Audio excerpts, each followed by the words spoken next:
Welcome to the Deep Dive. This deep dive is adapted from a clinician-written article on Mentalyc and brought to life in audio for those of you who are therapists and prefer listening on the go. And today we're featuring the perspective of the author, Courtney Gardner, MSW. Courtney brings a wealth of experience, particularly in advocating for the LGBTQ+ community, and really bases her clinical approach on this strong belief that sustainable change requires deep internal work. Right, alongside community support. And since this article comes in that ecosystem, it's helpful to know that Mentalyc is a clinical intelligence platform. Yeah. It's specifically designed to support therapists with the demanding workload of documentation and clinical workflow. Which lets us focus more on the client. So today, we're diving into one of the most difficult, I think, emotionally taxing aspects of our work, recognizing and managing subtle manipulation in the therapeutic space. You know that scene? You have been working so intensely with a client, and maybe you're nearing a difficult but really necessary conversation about accountability, and you feel that subtle internal alarm bell go off. Suddenly, the whole conversation pivots. It shifts away from their issue, and somehow it's on to you. You start thinking, wait, is this a legitimate reaction, or are my boundaries being actively tested right now? That internal conflict is the precise challenge. We are experts in empathy. I mean, we're trained to validate and connect, but that very strength can be exploited. We have to walk this thin, vital line between offering compassion and, enabling control. Especially when guilt or emotional pressure is part of the equation. Exactly. And the piece really emphasizes that the risk isn't the client who is overtly non-compliant. I mean, those patterns are pretty clear. Right. You can see those coming. Yeah. The manipulation that really derails therapy is subtle. It thrives silently, often masked as a sudden crisis or this slight, almost imperceptible twisting of the facts. Yeah. And it just leaves you feeling tangled. Tangled is the perfect word. You feel almost confused about where the professional boundary even stands anymore. And manipulation in therapy, it rarely looks like conscious villainy. It looks like this gradual process where the client finds ways to steer the work away from uncomfortable truths, or avoid accountability for their choices, or just repeatedly probe the limits of your time and energy. So if we as clinicians don't spot these subtle dynamics, the whole structure of the therapeutic alliance is undermined. Absolutely. So let's unpack these subtle strategies, because I think recognition has to be the first step toward maintaining that structure. What are the clinical signs that we're under manipulative pressure? Well, the sources highlight several dynamics that become patterns over time. The first classic one is crisis as a distraction. You're about to move into a complex, maybe shame-inducing topic.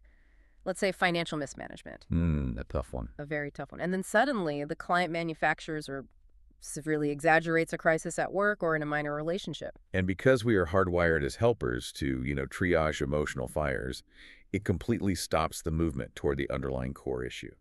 It's an incredibly effective avoidance technique. It is. And if we enable it, if we spend 3 sessions solving this immediate secondary crisis, we inadvertently teach the client that emotional chaos is a successful strategy for avoiding the deep, difficult work. Right. The crisis gets attention, but the core pattern just remains intact. Exactly. The second strategy the article details is often, I find, a little more insidious: shifting blame.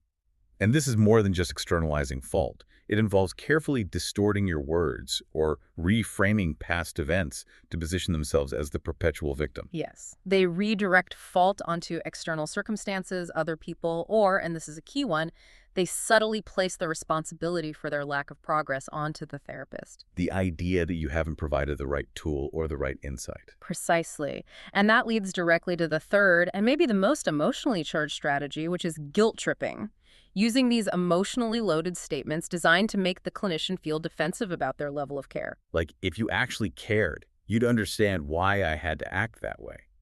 When a client says that, how do you avoid losing the boundary while dealing with that immediate impulse to defend your own professional commitment? That's where our own internal work comes in. The guilt trip works because it attacks our professional identity. The client is forcing you to prove your compassion, and the only way to prove it in their frame is to bend the boundary or excuse the behavior. So the professional response requires accepting their projection, that idea that you don't care, without letting it actually impact your clinical response. You have to hold it, not absorb it. Beyond those overt strategies, I find the covert tactics highlighted in the source material to be the most challenging, because they disrupt the process so slowly. Absolutely. Let's talk about those. Hmm. One subtle sign is just consistent topic changing, not random tangents, but a clear pattern avoidance where the subject is derailed the moment the client feels uncomfortable. It's a kind of passive resistance. And another one is when the client begins to play therapist to the therapist. That dynamic is exhausting.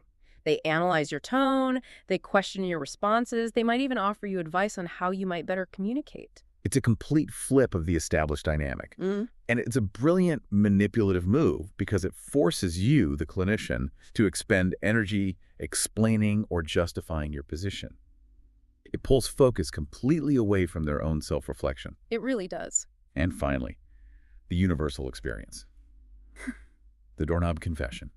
The client drops something deeply significant, often traumatic or crisis level, just as the session clock hits 0. The ultimate therapeutic cliffhanger. And while, sometimes this is genuinely driven by fear or vulnerability. Sure, they just couldn't bring themselves to say it earlier. Right. But the article notes that if it becomes a pattern, it functions as a power move. It compels the therapist to break boundaries by running over time, getting entangled in emails, or just leaving you emotionally burdened until the next session. It's a way of expending control outside the therapeutic container. It is. Recognizing that pattern is so crucial because it allows us to see the function of the behavior, not just the content. So if we agree that enabling this harms both the client and the alliance, how do we, as grounded clinicians, maintain objectivity when these challenging emotions are triggered in us? That's the ethical core of this discussion, isn't it? We have to confront the behavior immediately, but we have to do it kindly, reinforcing boundaries without shame. The real difficulty lies in our own therapist blind spots. We need constant internal ethical checking. We have to ask ourselves, am I unconsciously enabling this behavior because I fear conflict? Am I overextending because I want to be perceived as effective or uniquely caring? That desire to be liked or the fear of a poor outcome that often drives those blind spots. We might soften accountability or reward manipulative behaviors, like extending a session after a doorknob confession because we're afraid of rupturing the alliance. And this shows why relying solely on our subjective, emotionally fatigued memory right after a session can be so risky. Exactly. The therapeutic alliance is complex. When we're dealing with high emotion and challenging dynamics, our objectivity can suffer. The work really demands dedicated, objective reflection outside the session to strengthen our clinical judgment and surface those subtle patterns we might have missed. This is precisely where the article highlights the utility of technology designed for clinical support. The authors specifically mention Alliance Genie in this reflection process. Right. And it's designed not to diagnose, but to provide supervision-like insights into alliance dynamics, tracking those patterns in engagement, avoidance, and how the clinical connection is evolving. It's about leveraging objective observation. Alliance Genie helps the clinician surface those subtle blind spots in alliance dynamics that might be missed in the emotional heat of the moment. By structuring reflection after the fact, it helps maintain that objective distance needed to document factually, not judgmentally. So you can focus on the behavior client repeatedly change topic when discussing financial planning, rather than the emotional fallout from it. Precisely. Quick pause. If this essential work of managing complex alliance dynamics and the resulting documentation is draining your resources, Mentalyc can help. Its features, like Alliance Genie, support your clinical documentation and judgment by structuring reflection, all while staying fully HIPAA and SOC2 compliant. You can explore it at Mentalyc.com. So moving from recognition to active response, direct acknowledgement of the pattern is far more therapeutic than avoidance or, softening the blow. But the effectiveness lies entirely in the framing. Okay, so let's get into the practical application. When you're addressing a repetitive pattern of avoidance or boundary testing, what kind of language shifts the focus from accusation to exploration? You use what we can call neutral framing.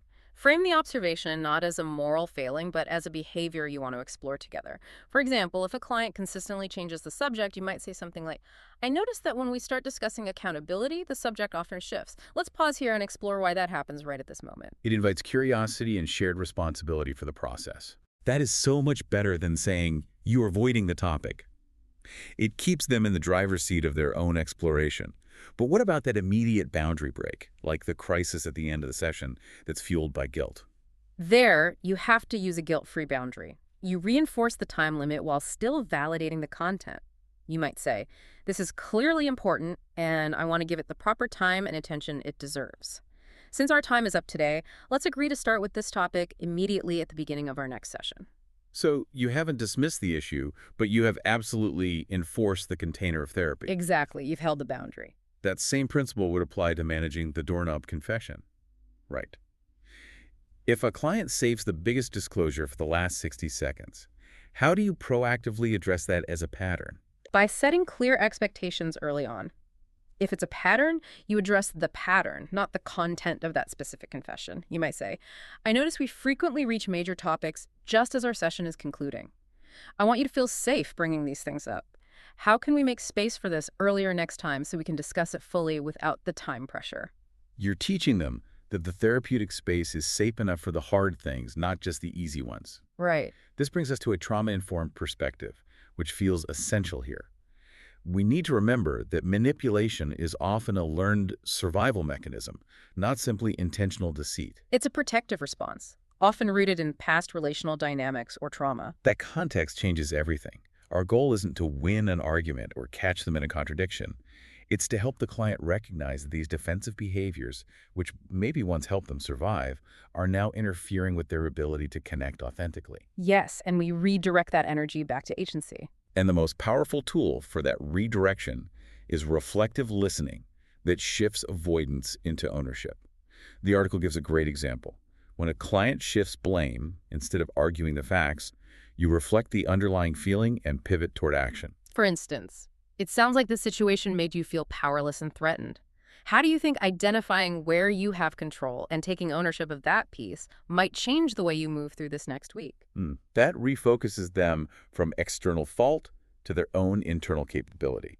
True growth happens when the client realizes they are capable of navigating discomfort without resorting to those old control tactics. Yes, exactly. So if we take everything we've covered, the subtle tactics, the need for objective reflection, the redirection strategies, and distill it into one single actionable takeaway for a clinician dealing with a difficult alliance dynamic today, what is that key step?